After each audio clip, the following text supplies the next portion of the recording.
Hello friends, अगर channel पे नए हैं तो चैनल को सब्सक्राइब करें। आज हम आपके लिए लेकर आए हैं दो बैलों की कथा। इन आपका 9 क्लास का है, चैप्टर 1 क्षितिज चैप्टर से, क्षितिज बुक से चैप्टर 1। इसका क्वेश्चन आंसर को करवाएंगे। इसमें से पहला क्वेश्चन है, ये प्रेमचंद्र द्वारा लिखा गया बुक है, इसके राइटर हैं। इसमें से पहला चैप्टर जो है, कांजी हाउस में कैद पशुओं की हाजिरी क्यों ली जाती होगी। तो इसका आंसर है, कांजी हाउस में उन पशुओं को रखा जाता था जो लावारिस होते थे। एक प्रकार से उन पशुओं की देखभाल की जाती थी तथा समय समय पर उसकी नीलामी भी की जाती है। वहाँ निम्नलिखित कारणों से पशुओं की हाजिरी ली जाती होगी। पहला कारण हो सकता है कि पशुओं की संख्या का ठीक ठीक पता रहे। दूसरा है कि पशुओं की सेहत की जानकारी तथा पहचान करने के लिए। तीसरा है आवारा उत्पात मचाने वाले पशुओं को अलग करने के लिए। दूसरा क्वेश्चन है यहाँ पे, छोटी बच्ची का बैल के प्रति प्रेम क्यों उमड़ा है। तो इसका उत्तर है कि छोटी बच्ची का बैल के प्रति प्रेम उमड़ने के निम्नलिखित कारण है। पहला कारण हो सकता है कि छोटी बच्ची की माँ मर चुकी थी। वह सौतेलेपन का दर्द झेल रही थी। वह माँ के बिछड़ने का दर्द जानती थी। उसे लगा कि वे भी उसी की तरह अभागे हैं और अपने मालिक से दूर हैं। दूसरा पॉइंट है, जिस प्रकार छोटी बच्ची को अपनी सौतेली माँ पेट भर खाना नहीं देती थी, उसी प्रकार यहाँ हीरा मोती के पास सौतेले व्यवहार किया जा रहा था। तीसरा क्वेश्चन है कि कहानी में बैल के माध्यम से कौन कौन से नीति विषयक मूल्य उभर कर आए हैं। तो इसका उत्तर है कि इस कहानी के माध्यम से निम्नलिखित नीति विषयक मूल्य उभर कर सामने आया है। पहला है, एकता में शक्ति होती है, अपने साथ साथ दूसरों का हित भी सोचना चाहिए। दूसरा है, सच्चा मित्र मुसीबत के समय किसी भी स्थिति में कभी साथ नहीं छोड़ना चाहिए। अगर इसका कहने का मतलब है कि अगर किसी मित्र का स्थिति अगर ख़राब हो तो उनका साथ कभी नहीं छोड़ना चाहिए। तीसरा है, समाज के सुखी संपन्न लोगों को भी अन्य वर्गों की भलाई में योगदान देना चाहिए। चौथा है, आज़ादी बहुत बड़ा मूल्य है, इसे पाने के लिए मनुष्य को बड़े से बड़ा कष्ट उठाने को तैयार रहना चाहिए। चौथा क्वेश्चन है, प्रस्तुत कहानी में प्रेमचंद्र ने गधे की किन स्वभावगत विशेषताओं के आधार पर उनके प्रतिरूढ़ अर्थ मूर्ख का प्रयोग न कर किसी नए अर्थ की ओर संकेत किया है। तो इसका उत्तर है कि गधे को उसके सरल स्वभाव के कारण मूर्ख का प्रयास समझा जाता है। उसके स्वभाव में सहनशीलता भी देखने को मिलती है।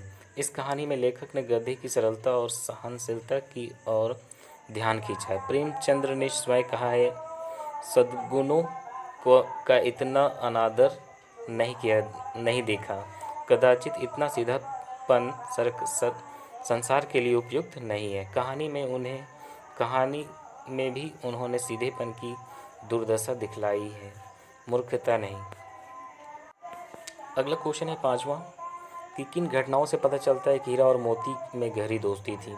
तो दो बैलों की कथा नामक पाठ में एक नहीं अनेक घटनाएं हैं जिनसे पता चलता है कि हीरा और मोती में गहरी दोस्ती थी। उसमें से पहला जो है घटना है, दोनों बैल हल और या गाड़ी में जोत दी जाते और गर्दन हिला हिलाकर चलते। उस समय हर एक की चेष्टा होती थी कि ज़्यादा से ज़्यादा बोझ मेरी ही गर्दन पर रहे। दूसरा है, इसका घटना था कि दिन भर के बाद दोपहर या संध्या को दोनों खुलते या एक दूसरे को चाट चूट कर अपनी थकान मिटा लिया करते थे। नाद में खली भूसा पड़ जाने के बाद दोनों साथ उठते, साथ नाद में मुंह डालते और साथ ही बैठते। एक मुंह हटा लेता तो दूसरा भी हटा लेता था।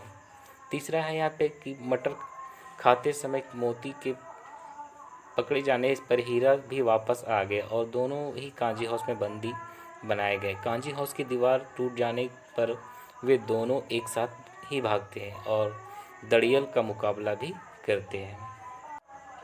अगला क्वेश्चन है, लेकिन औरत जात पर सिंह चलाना मना है, यह भूल जाते हो। हीरा के इस कथन के माध्यम से स्त्री के प्रति प्रेमचंद के दृष्टिकोण को स्पष्ट कीजिए। तो हीरा एक हीरा के इस कथन से यह ज्ञात होता है कि उस समाज में स्त्रियों की स्थिति अच्छी नहीं थी। समाज में स्त्रियों के साथ दुर्व्यवहार किया जा रहा था। उन्हें शारीरिक यातनाएं दी जाती थी। वे पुरुषों द्वारा शोषित थी, इसलिए समाज में ये नियम बनाए जाते थे कि उन्हें पुरुष समाज शारीरिक दंड ना दे। हीरा और मोती भले इंसानों के प्रतीक हैं, इसलिए उनके कथन सभ्य समाज पर लागू होते हैं। असभ्य समाज में स्त्रियों की प्रताड़ना होती थी। लेखक नारियों के सम्मान के पक्षधर थे। वे स्त्रियों तथा पुरुषों की समानताओं के पक्षधर थे। अगला क्वेश्चन है कि किसान जीवन वाले समाज में पशु और मनुष्य के आपसी संबंध को कहानी में किस तरह व्यक्त किया गया है। तो इसका उत्तर है पशु आदिकाल से ही मनुष्यों के साथ ही रहे हैं। सभ्यता संस्कृति के विकास मनुष्य और पशु एक दूसरे के पूरक हैं। किसान के लिए पशु तो वरदान के समान है। किसान हल चलाने, बोझ ढोने, पानी खींचने और सवारी करने के लिए पशुओं का उपयोग करते हैं। झूरी हीरा और मोती को बच्चों की तरह स्नेह करता था। वह उन्हें अपनी आंखों से दूर नहीं करना चाहता था। इससे पता चलता है कि किसान अपने पशुओं से मानवीय व्यवहार करते हैं। किसान पशुओं को घर के सदस्य की भांति प्रेम कर रहे हैं और पशु अपने स्वामी के लिए जी जान देने को तैयार रहते हैं। अगला क्वेश्चन है कि इतना तो हो ही गया है कि 9-10 प्राणियों की जान बच गई, वे सब तो आशीर्वाद देंगे। मोती के इस कथन के आलोक में उसकी विशेषताएं बताएं। तो इसका उत्तर है कि मोती के उक्त कथन के आलोक में उसकी विशेषताएं निम्नलिखित प्रकट होती है। मोती पहला पॉइंट है, मोती का स्वभाव उग्र होते हुए भी वह दयालु था। दूसरा पॉइंट है, मोती सच्चा मित्र है। वह मुसीबत के वक्त अपने मित्र हीरा का साथ नहीं छोड़ता। तीसरा है, मोती परोपकारी और बुद्धिमान है, तभी तो वह कांजी हाउस में बंद जानवरों की जान बचाता है। और चौथा पॉइंट है, मोती साहसी है। वह हीरा की मदद से सांड को पराजित करता है। नेक्स्ट इसमें पॉइंट है कि मोती अत्याचारी का विरोधी है, इसलिए कांजी हाउस के दीवार तोड़कर विरोध प्रकट किया था। इसके बाद है, आशय स्पष्ट कीजिए। आशय ही है, उनमें कोई ऐसी गुप्त शक्ति थी जिससे जीवों में श्रेष्ठता का दावा करने वाला मनुष्य वंचित है। नेक्स्ट इसका उत्तर है कि हीरा और मोती बिना कोई वचन कहे एक दूसरे के मन की बात समझ जाते थे। पारे वे एक दूसरे की भलाई की बातें सोचते थे। यद्यपि मनुष्य स्वयं को वह प्राणी से श्रेष्ठ मानता था, किंतु उनमें भी ये शक्ति नहीं होती थी कि वह दूसरों के मनोभावों को समझ सके। अक्सर वह स्वार्थ के कारण भी किसी दूसरे का हित सोचना नहीं चाहते थे। अगला क्वेश्चन है कि उस एक रोटी से उनकी भूख तो क्या शांत होती, पर दोनों के हृदय में मानो भोजन मिल गया। इसका उत्तर है, हीरा और मोती गया के घर बंधे हुए थे। गया ने उन्हीं के साथ अपमानपूर्ण और सौतेला व्यवहार किया था, इसलिए वे क्षुब्ध थे। परंतु तभी एक नन्ही लड़की ने आकर उन्हें एक रोटी दी। यद्यपि उससे हीरा मोती की भूख नहीं हो सकती थी। यद्यपि उन्होंने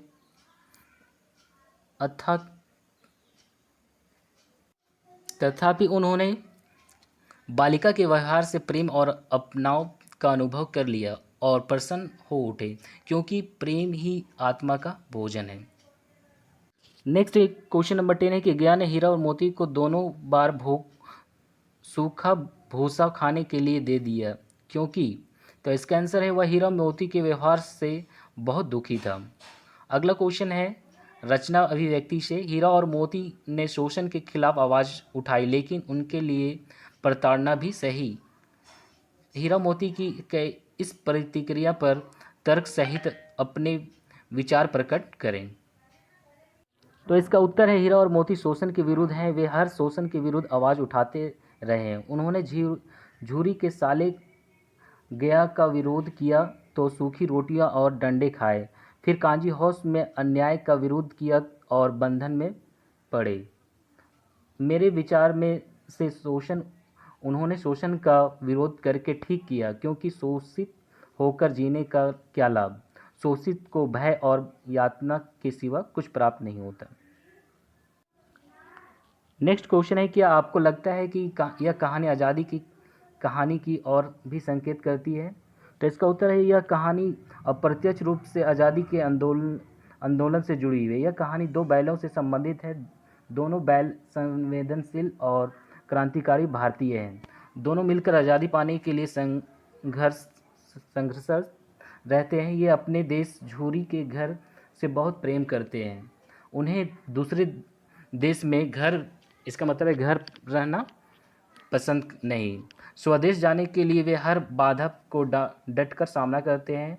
भूखे प्यासे रहना पड़ता है, कैद में रहना पड़ता है। ये हमारे क्रांतिकारियों के उस संघर्ष याद दिला देते हैं जिसके परिणाम स्वरूप हमें आज़ादी मिली।